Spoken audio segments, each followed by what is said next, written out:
বাংলাদেশ তো হারলই, সাথে পাকিস্তানের হাত ধরে টেনে চ্যাম্পিয়ন্স ট্রফি থেকে বিদায় করলো বাংলাদেশ। নিউজিল্যান্ডের কাছে 5 উইকেটের হারে বিদায় নিশ্চিত হয় টাইগারদের। সেই সঙ্গে পাকিস্তানের বিদায়ও নিশ্চিত হয়েছে। পরের পর্বের জন্য টিকিট নিশ্চিত করেছে ভারত ও নিউজিল্যান্ড। বিস্তারিত থাকছে শাহরিয়ার আহমেদের লেখা প্রতিবেদনে। পাকিস্তানকে নিয়ে চ্যাম্পিয়ন্স ট্রফি থেকে বিদায় নিল বাংলাদেশ। টানা 2 ম্যাচ হেরে চ্যাম্পিয়ন্স ট্রফি থেকে ছিটকে গেল বাংলাদেশ। সোমবার রাওয়ালপিন্ডিতে নিউজিল্যান্ডের কাছে 5 উইকেটের হারে বিদায় নিশ্চিত হয় টাইগারদের। সেই সঙ্গে পাকিস্তানেরও বিদায় নিশ্চিত হলো।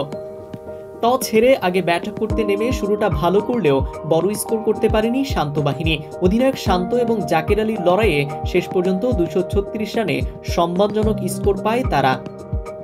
জবাবে ব্যাট করতে নেমে রাচিন রবীন্দ্রর দুর্দান্ত সেঞ্চুরিতে 23 বল বাকি থাকতেই জয়ের বন্দরে নোঙর করে কিউবিরা। 2 ম্যাচের 2টিতে জিতে এই গ্রুপ থেকে আগেই সেমিফাইনাল নিশ্চিত করেছিল ভারত। বাংলাদেশ জিতলে পাকিস্তানের সেমিতে যাবার সম্ভাবনা টিকে থাকতো, কিন্তু টাইগারদের হারে পাকিস্তানেরও চ্যাম্পিয়ন্স ট্রফির স্বপ্ন এখানেই শেষ হয়ে গেছে।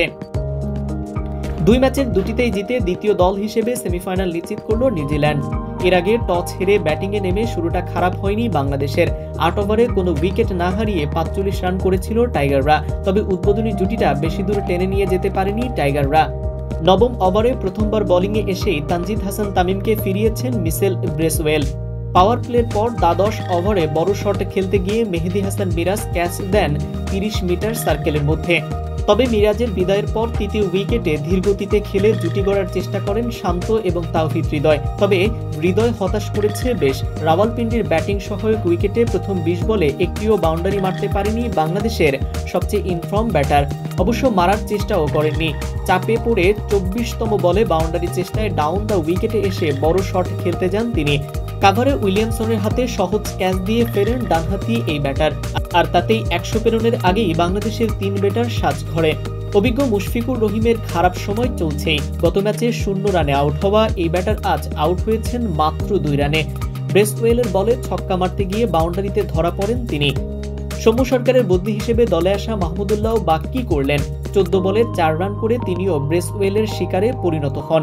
6ষ্ঠ উইকেটে 45 রানের জুটি গড়েন শান্ত জাকের আলী। তবে এই জুটি এগিয়েছে কচ্ছপের গতিতে। সেট হয়েও হাত খুলে খেলতে পারেননি শান্ত। শেষ পর্যন্ত 77 রানে থামে তার ধীরগতির ইনিংস। 9-4-এ 77 রান করেছেন অধিনায়ক। 8 নম্বরে নেমে রিশাদ হোসেন রানের গতি বাড়ানোর চেষ্টা করেন। 8ম উইকেটে তাসকিন আহমেদের সঙ্গে 35 রানের জুটি গড়েন। কোন রকমে লড়াইয়ের পুঁজি নেয় জাকের। 49তম ওভারে আউট হবার আগে 55 বলে 45 রান করেন তিনি। 236 রান থামে বাংলাদেশের ইনিংস। নিউজিল্যান্ডের হয়ে মিচেল ব্রেসওয়েল শিকার করেছেন 4 wicket.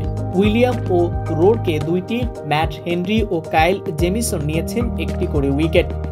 Naim Ahmed, unique 24 news, sports desk.